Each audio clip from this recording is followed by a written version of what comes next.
Buenas noches a todos, bienvenidos a una nueva sesión de Ecos. En este mes de Retina invitamos a la doctora Denise Anaya, gran amiga mía, compañera de Fellow en Cali hace 6 años. La doctora Denise es médica de la Universidad del Bosque, oftalmóloga de la FUCS en Bogotá y retinóloga de la Universidad Javeriana de Cali.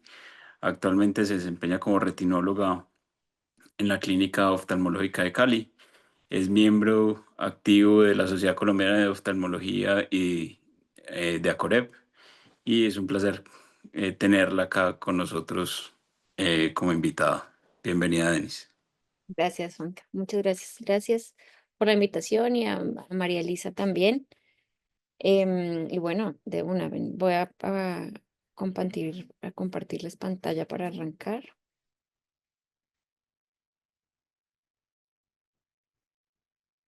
que creo que ya ahí deben estar viendo, ¿verdad? Sí, así Sí, estamos perfecto. bien. Bueno, arrancamos de una vez, ¿cierto? ¿O quieren esperar más gente? Sí, si quieres podemos ir De comenzando. una, empezamos, listo. Bueno, entonces, esta charla que les traigo hoy. Me demoré varios años en montarla, en tomar la decisión de mostrar el caso que voy a mostrarles hoy, porque muchas veces no es fácil mostrar las complicaciones, pero realmente es de las cosas de las que más se aprende. Y pues además, ¿por qué no compartirlo pues y darles la oportunidad también de ver y aprender de esto? Entonces la titulo Lo que no se debe hacer en cirugía macular. Em, no tengo ningún conflicto de interés con esta presentación. Y la cirugía macular realmente es un procedimiento que está descrito desde hace muchísimos años, desde el 78. Makemer describió la forma inicial de remover membranas epirretinianas de formas muy rudimentarias con una agujita doblada, pero desde ese momento ya estaba la teoría de cómo se debía realizar y realmente hoy día, aunque tenemos sistemas de visualización mucho mejores, vitrectomías 27G, instrumentos mucho más finos para retirar las membranas, finalmente el concepto como tal de lo que se hace, que es retirar ese tejido que está sobre la retina, es el mismo. Y obviamente todas estas cosas tecnológicas nos mejoran y nos facilitan la vida hoy día, pero esta no deja de ser una cirugía pues que tiene su curva y tiene sus tips para evitar complicaciones. Entonces, quiero contarles el caso de esta paciente de 77 años. Ella ingresó por disminución de visión de su ojo izquierdo de varios años de evolución. La visión mejor corregida de ese ojo era 20/150.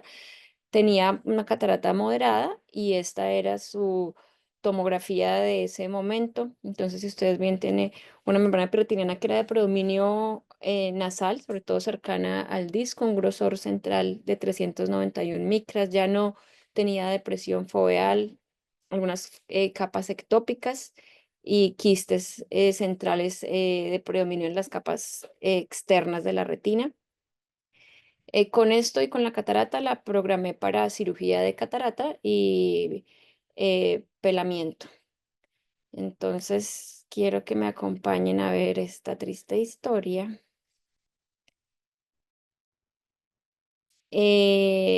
Arrancamos la cirugía, una cirugía de catarata sin complicaciones, era una catarata que no era muy dura, un lente tórico. Yo normalmente pongo el lente al final cuando hago facovitrectomía. Me gusta hacer la vitrectomía en afaquia porque me da mucha mejor visualización y dejo el lente para el final. Eso sé que es discutido, pero prefiero hacerlo así. Pero en este caso, como era un lente tórico, la señora pues había hecho el gasto adicional. Bueno, entonces decidí ponerle el lente al comienzo para garantizar que tuviera saco capsular, que no lo fuera a romper durante la vitrectomía y asegurarme de que el lente quedara en la bolsa. Entonces le puse el lente al comienzo, no lo dejé centrado, solamente le dejé viscoelástico y me fui a hacer la vitrectomía posterior. Entonces arranco la vitrectomía desde el comienzo. Si ustedes se fijan, tengo un lente que está como un poco empañado, la periferia se ve un poquito opaca. No tengo, además con el lente y probablemente el viscoelástico también tenía algunas burbujas. Esperen que esto fue muy rápido. Entonces arranqué la vitrectomía para asegurarme que hiciera DBP, usé triamcinolona, ¡pum! Millones de burbujas. Entonces vamos a sacar las burbujas. DBP, hice la vitrectomía completa.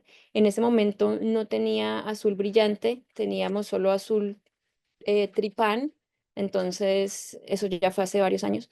Eh, Intercambio con aire para teñir bajo aire con el, ay, para teñir bajo aire con el azul tripán. Aquí me devolví. Entonces, vitrectomía, intercambio, azul tripán bajo aire. Realmente el azul tripán tiene muy mal, pero bueno, volví a líquido. Si ustedes ven en la mácula, pues no se ve muchos restos de triamcinolona, pero aquí temporal sí parece que hubiera algo como de hialosquisis, de vitreosquisis y quedaron restos de hialoides. Comencé el pelamiento. eh, Al comienzo bastante bien. De hecho, si ustedes ven, alcanzo a dejar despejada la fóvea, pero quería ampliarlo un poquito porque quedó el borde muy cercano a la fóvea, al borde del pelamiento. Ahí en la parte temporal de la mácula está muy adherida, está más difícil. Decidí intentar reteñir, pero sin aire no tiñó nada, entonces volví a hacer intercambio, nuevamente azul tripán. La verdad fue que no tiñó mucho. Y ahí, si ustedes ven, hice un pequeño pellizco en la retina, inicié con presión de 25, en ese momento la subí a 40 y seguí intentando pelar porque me parecía que ya estaba al borde, aunque la tinción no era buena. Ahí realmente ya había pelado la mácula, pero seguí tratando de buscar por dónde ampliarla y si ven ahí, pellizqué ese vasito, sigo con presión en 40, no subí más la presión. Ahí me quedé simplemente, aquí obviamente lo recorté, pero en ese momento me quedé como medio paralizada. Le estaba contando a Juan Carlos antes de comenzar que estaba en una sala con el Ingenuity, entonces con una pantalla grandísima, con la instrumentadora que tenía dos estudiantes de instrumentación, tenía el fellow que estaba conmigo, la residente que estaba conmigo y en ese momento teníamos un pasante. Vienen a veces a hacer pasantías a la clínica de una semana o un mes, un pasante que venía de Holanda o de Alemania, no recuerdo bien, era un residente de un país europeo. Entonces tenía todo este público detrás mío mirándome, me quedé paralizada viendo cómo sangraba. Em, Ahí entonces decidí cambiar al vitrectomo y empezar a aspirar el coágulo. Aquí ni siquiera voy a hablar, miren que aspiro con vacío de 300.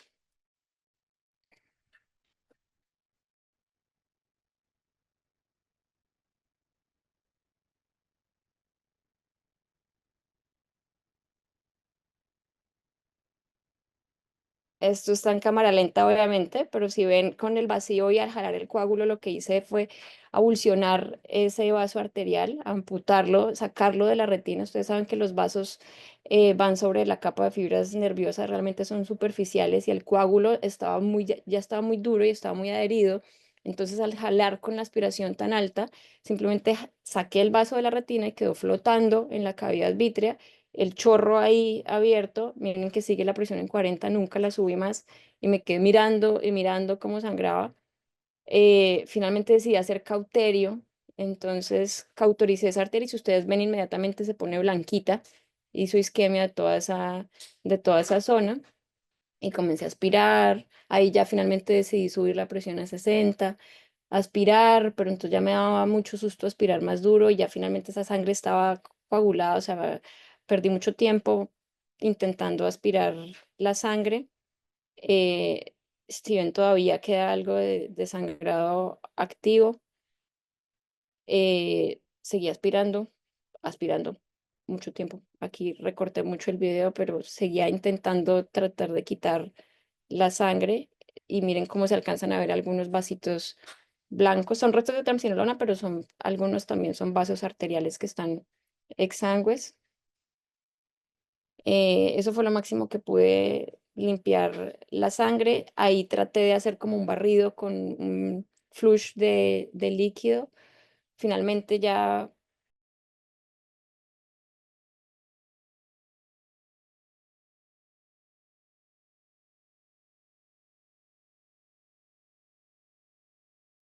Denis, el micrófono se desactivó.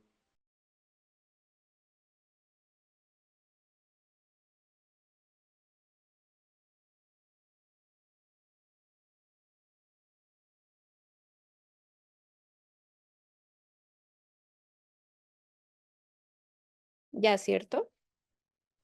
Ya, A ver, entonces, alcanzaron a oírme hasta que estaba aspirando, ¿cierto? Hasta esto, sí. sí. Entonces seguía aspirando hasta que finalmente íbamos como acá. Decidí que ya, pues eso era lo máximo que podía dejarlo limpio. Finalmente ya no tenía sangrado activo, ya había bajado la presión Eh, a otra vez 25. la pantalla para que la compartas. Ah, pues caramba, sí.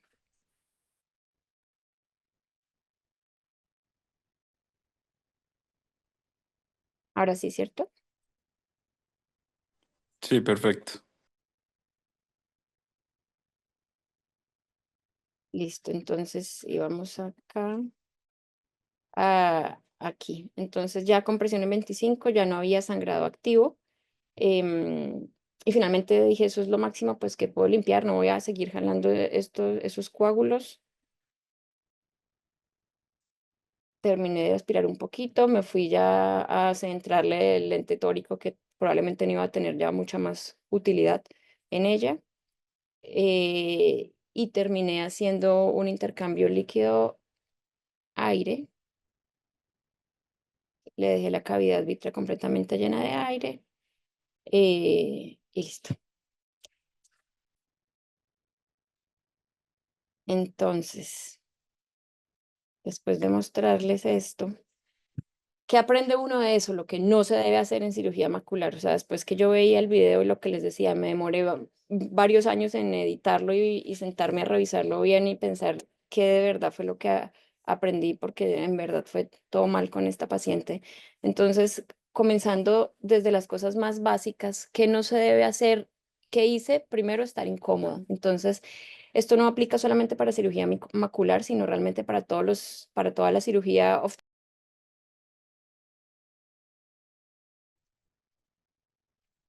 ¿Me escuchan, verdad? Es que me Ya. sale a cada rato un letrerito que me silencia. Bueno, entonces para toda la cirugía en general, oftalmología y no oftalmología, y retina y no retina, estar cómodos. Entonces, la ergonomía en cirugía es una cosa que cada vez estamos teniendo más en cuenta, pero que realmente no la considerábamos mucho. Entonces, ya ustedes saben que hay sillas que son especiales para que podamos operar cómodos. La idea es que tengamos un espaldar que nos dé suficiente soporte, que tengamos un buen apoyo de las manos, que los pies estén bien apoyados en el piso, que los oculares estén al nivel de los ojos, o si estamos operando con un sistema de visualización 3D como el Ingenuity o cualquier otro, tratar de estar lo más cómodo posible.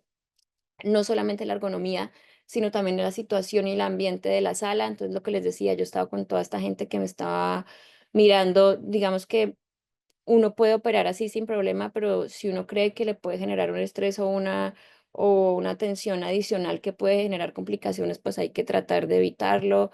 La música, lo que uno tomó antes de café, si hizo ejercicio, mejor dicho, tratar de estar lo más cómodo posible y con el ambiente en la mejor condición posible. ¿Qué más no se debe hacer en cirugía macular? Tener poca visualización. Entonces, ¿qué tips hay para poder mejorar la visualización que no hice yo? Siempre purgar antes de inyectar. Si ustedes vieron, apenas puse la triamcinolona, salieron esa cantidad de burbujas y toda la cirugía, si se fijan, me estuvieron molestando porque por más que las quité, siempre quedan por ahí algunas burbujas pequeñas y por pereza, por no tener que quitar, por no quitar otra vez el lente y aspirar las burbujas. Me castigué teniendo esas burbujitas todo el tiempo en cirugía y por más que fueron periféricas, siempre quitan algo de visualización. Importante también, no es necesario cerrar la infusión para poner cosas como la triamcinolona o como el azul brillante o el azul tripán en este caso. Yo opero con Constellation.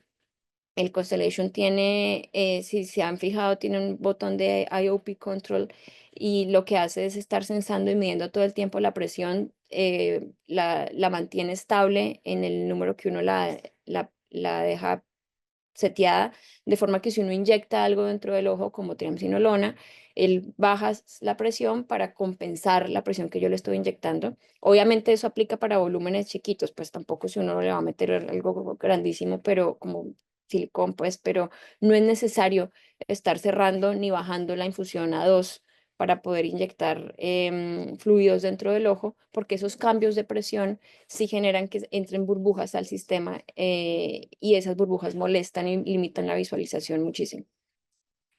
¿Qué más hacer para que no haya para que no haya poca visualización? Hay que estar muy pendientes del contacto, de la distancia, si estamos operando con un lente aéreo como el Reside o el Biom, la distancia entre el lente y la córnea. Yo creo que a todos nos ha pasado un lente muy pegado a la córnea se empaña más fácilmente. Cuando está muy lejos de la córnea se ve demasiado chiquita la imagen.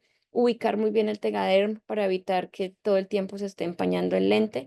Y para apelamiento, yo creería que la mejor forma de tener una buena visualización es con lente de contacto. El lente de contacto macular, pues bueno, hay muchos tipos, pero el lente de contacto sí nos permite que nos empañe, da mucha mejor profundidad y da mucha mejor visualización para la mácula como tal. ¿Qué más podemos hacer para que no haya poca visualización? Usar tinciones y ojalá usar buenas tinciones. Duramos mucho tiempo usando azul tripán acá en la clínica, que era el que teníamos y definitivamente sí hace la diferencia tener tinciones como el azul brillante. Eh, Creo que hoy en día, si no tuviera la posibilidad de tener el azul brillante, prefiero no operar el paciente porque es muy diferente como tiñe. Se vale reteñir, entonces a veces es necesario, si uno ve que perdió el borde, el flap donde estaba pelando, volver a inyectar azul, aunque se demore unos segundos o un par de minutos más. Entonces, teñir con una buena tensión y reteñir las veces que sea necesario. Eso nos ayuda a tener mejor visualización. Siempre tratar de tener la imagen ocupando toda la pantalla. Entonces, cuando uno hace entrenamiento en Ingenuity, le muestran cómo estamos acostumbrados a tener la imagen chiquitica en el centro y el resto del televisor está negro, desocupado. Hay que tratar de hacer buen zoom y que la imagen ocupe toda la pantalla, igual con los oculares, aprovechar todo el campo de trabajo y de visualización. ¿Qué más no hacer? Entonces, ya hablamos de estar incómodos, ver mal, ahora pinchar la retina. Entonces, si bien es cierto que la técnica que más se usa y como la primera que se describió desde Makemer, pues es pinch and peel. Pinch, pues no se refiere a pinchar la retina y obviamente aunque uno no lo hace a propósito, sí tiene que ser el principal objetivo de uno en ese momento, tratar de definitivamente no pellizcar la retina. Entonces, ¿qué puede uno hacer para evitarlo? Evaluar bien el instrumento con el que va a hacer ese primer pinch. Entonces, si va a ser con una pinza, la idea es que tenga la punta roma, pero pues que entre las ramas sí tenga algo de agarre, pero que no sea algo puntudo, que sea ligero, de forma que sea fácil de manipular, que no se canse la mano, que tenga buen rango de apertura, que las ramas abran lo suficiente, fácil de rotar. Miren la imagen esta superior que tiene la posibilidad de en 360 grados sin presionarla para abrir y cerrar las ramas, mientras que hay otros que solamente se puede hacer en una sola dirección. Y hoy en día, pues considerar el mango neumático, que también ayuda mucho cuando tenemos problemas de temblor o cuando hemos estado operando todo el día y ya uno empieza a tener algo de cansancio en la mano y eso se ve reflejado con el temblor. El mango neumático también ayuda mucho. Y ya en el momento de hacer la técnica como tal de pinch and peel, tratar de hacerlo por dentro de las arcadas, cerca a los vasos, porque la retina ahí es un poquito más levantada y es un poco más fácil de pinchar, pero no sobre el vaso y no sobre un vaso mayor, o sea, cerca al vaso, adyacente al vaso, pero no sobre el vaso. Y siempre hay que pinchar, pero antes de levantar la pinza hay que evaluar cómo se mueven los tejidos alrededor de la pinza. Si uno ve que los vasitos sanguíneos del lado se están desplazando mucho con el pinch o llega a ver, pues ya si hay algún punto de desagrado, pues inmediatamente parar, no seguir traccionando, porque primero se pincha antes de moverse y después se jala. ¿Y qué más se puede hacer? Pues no hacer pinch and peel, tratar de buscar otras herramientas para hacer el primer flap. Para eso me parece que el Flex Loop, de hecho, es una gran herramienta, es bastante segura. Incluso uno puede hacer el pelamiento completo con el Finesse Flex sin tener que usar ningún tipo de pinza. Y es un poco menos traumática o un poco menos riesgosa, por lo menos en cuanto a esto de pellizcar y generar sangrados. Entonces, considerar tener instrumentos como este. ¿Qué más no se debe hacer? No detener el sangrado pronto. La idea es que hay que tratar de parar el sangrado lo más pronto posible, porque ya cuando se forma un coágulo tan grande como el que se me formó a mí, es mucho más difícil de retirar porque rápidamente la sangre se pone dura, ya no es líquida, ya no es tan fácil de aspirar. Entonces, ¿cuál es la primera herramienta que uno tiene para lograr eso? Elevar la presión intraocular inmediatamente, o sea, no quedarse pensando y esperando como me pasó, sino tratar de subirla pronto y subirla bastante. O sea, uno puede llegar a subir la presión a 60, obviamente tiene que estar hasta más, pero estar muy pendientes, pues que no vaya a seguir toda la cirugía con presiones de 60, pero subirla, el truco está en subirla lo más pronto posible, em, y estar pendientes pues para bajarla también gradualmente e ir evaluando el cese del sangrado y después sí aspirar.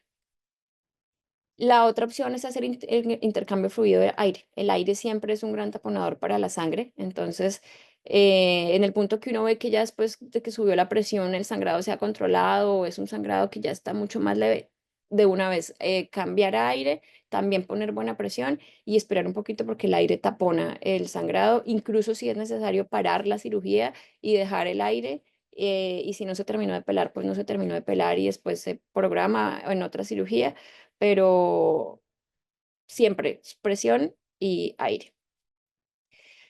¿Qué no se debe hacer? Aspirar la hemorragia con vacío alto. Si ustedes vieron, en este punto estaba aspirando al coágulo con el pedal a fondo en 300, que ahí fue hasta que lo levanté y generé la ebullición del vaso. Entonces, sí aspirar, se puede aspirar, pero hay que hacerlo controladamente y cuando ya uno vea que el coágulo está formado, que ya no es sangre líquida, definitivamente no traccionar el coágulo. ¿Qué más no se debe hacer? Uso indiscriminado de endodiatermia. De hecho, yo diría que no indiscriminado, sino endodiatermia en general, sobre todo en vasos grandes maculares. Si se usa, tratar de usar el menor poder necesario y definitivamente lo que les digo, no sobre grandes vasos porque el riesgo de isquemia es muy alto. Tampoco láser en poderes altos sobre un vaso mayor no es buena idea. Volviendo a mi paciente, 5 meses después de la cirugía, este es su fondo de ojos. Si recuerdan, era más o menos acá en esta zona parafoveal inferior, donde fue el vaso avulsionado.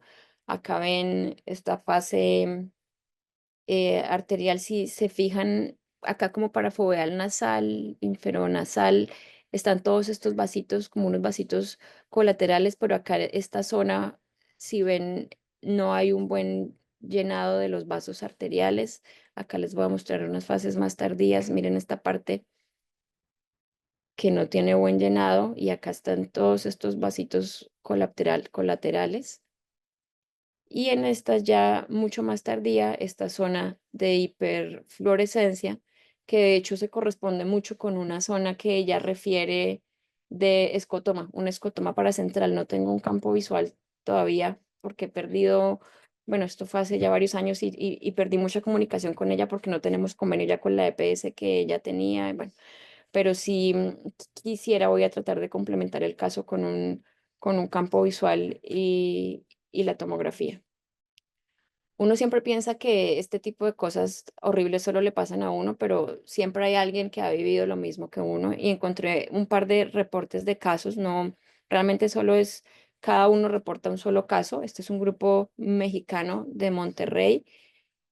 Aquí no hicieron la abulsión del vaso con aspiración, sino fue con la misma pinza. Entonces, miren las fotos, parece que pincharon tan profundo que pasaron la capa de fibras nerviosas. Miren que de hecho la foto B se parece mucho a cómo se veía el sangrado en mi caso, que sale el chorrito como la manguera activa. En la foto C, el mismo sangrado grandísimo.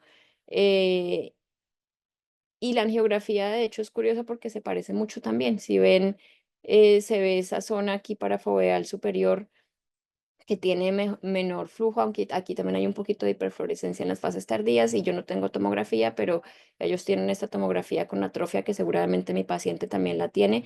Bueno, no les conté, les había dicho que ella comenzó con visión mejor corregida de 20/150. La visión hasta que yo la vi, que fue como hasta los 9 meses de la cirugía, fue 20/400, peor que la prequirúrgica. Y este es el segundo caso que encontré, que este es de un japonés que también lo reporta como una amputación de una arteria retinal durante el peeling macular. Él también, si ustedes ven la foto A, hizo la amputación no con aspiración como la hice yo, sino con la pinza. Pinchó demasiado profundo y lo que describe él en el artículo fue que usó como un exceso de triamcinolona y a pesar de que ya había hecho el DBP, se depositó sobre la retina, que se parece un poquito a lo que me pasó a mí en mi mácula temporal, que tenía todo ese pegote de triamcinolona. Entonces él, con el oscurecimiento pues que le generó la Triamsi, no calculó bien la profundidad a la que pinchó, jaló el vaso y miren que en la imagen B, en la flechita, se ve cómo está el vasito arterial flotando en la cavidad vítrea, pues muy similar al mío también. Este sí tiene campo visual y efectivamente también su paciente quedó con un defecto campimétrico.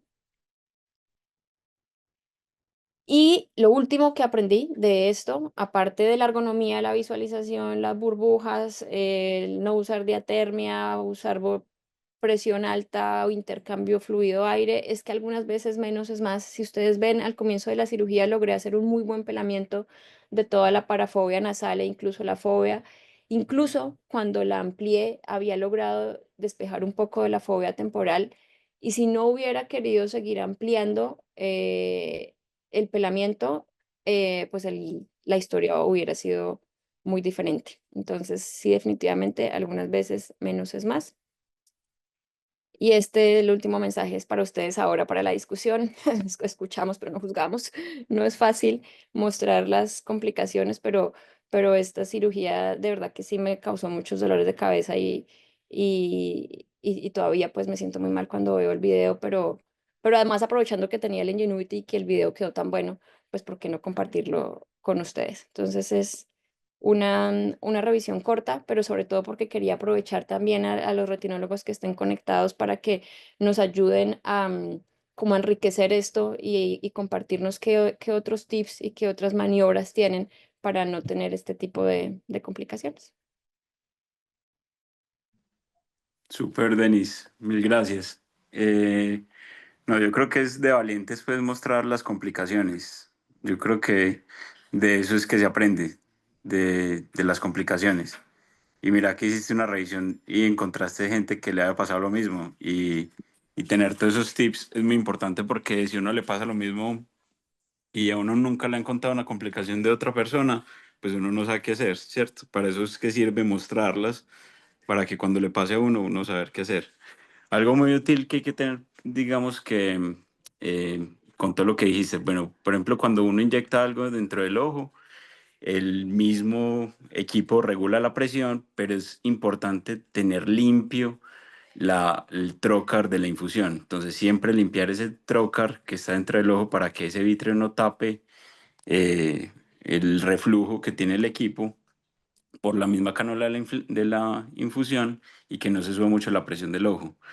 Tener seteado, digamos que una función en el pedal de presión de 60 para un sangrado agudo es muy útil. Entonces uno tener, por ejemplo, yo tengo arriba eh, dándole clic al botón de arriba y que se suba a 60 de un momento a otro y uno dejarlo ahí hasta que pare el sangrado sin quitar el coágulo. y no se le olviden pues bajarlo. Eso, por ejemplo, en diabéticos es muy común que se les olvide bajar la presión de Mm, 60. Y definitivamente lo que dijiste al final es el mensaje, o sea, menos es más. Cada vez, o sea, ya se ha visto que en cirugía de membrana peritoneana pelar la limitante no es realmente necesario. Si ya se viene la membrana con la limitante, pues bueno, pero pues ya uno la termina de pelar. Pero si se viene la membrana sola, con solo eso el paciente recupera visiones y la tasa de recurrencia es muy baja, es menor al 10%. Entonces, realmente no es necesario pelar la limitante y se evita uno el riesgo de estas complicaciones, porque cuando uno pela la limitante es que se vienen los vasos y el sangrado. Y entre más pequeño, o sea, si uno ya peló la membrana sobre la fobia, yo pienso que al principio que habías hecho ese pelamiento súper bueno, ahí era suficiente, suficiente. Exacto. Entonces total. a veces uno pues intenta extender demasiado el pelamiento, incluso hasta las arcadas, y ahí es que vienen los sangrados. Entonces no es necesario que sea tan grande. Em, no, súper bien, me pareció súper buena la charla. Mil gracias. No sé si alguien tiene alguna otra pregunta, alguno de los fellows conectados o algún Juan, retinólogo. Juan, hola, soy Liliana Zuluaga. Lo que pasa es que no me deja levantar la mano y qué pena pues como así. Dale, Tranquila, tranquilo. Eh, Doc. Denis, felicitaciones. Me parece una charla espectacular. Yo creo que es de valientes lo que dijo Juan, mostrar pues las propias complicaciones y no, esa es la idea, pues uno como hacer una retroalimentación y a todos yo creo que nos ha pasado lo que mostraste. Entonces me parece muy bueno, y lo que dijo Juan también, pues que ya hay casos reportados, y es analizar, pues yo sé que como eres hija del doctor Castro, pues es analizar desde la sentada para operar. Ajá. Entonces, no, felicitaciones, me gustó mucho. Y Juan, muchas gracias. Gracias, doctora. Muchas gracias. Gracias, doctora. Saludos. Doctora, en el chat también hay un mensaje de Mario Jiménez. Doctora Naya, muchas gracias por compartir su experiencia con quienes estamos aprendiendo. No, con todo gusto. Sí, entonces en general lo que les decía, finalmente no aplica solamente, muchas de esas cosas no aplican solamente para retina, en general aplica para todo, uno tiene que estar lo más cómodo y ver lo mejor posible en cualquier cirugía. No me ha vuelto a pasar, no soy tan manca, ya pero mejor, pero quería compartir esta cirugía con ustedes.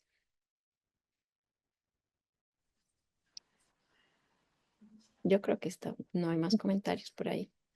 Bueno, doctoras, muchas gracias. Nos esperamos dentro de 8 días. Mil gracias a Muchas todos. gracias. Gracias. Gracias, Gracias por la Denis. invitación. Chao. Chao.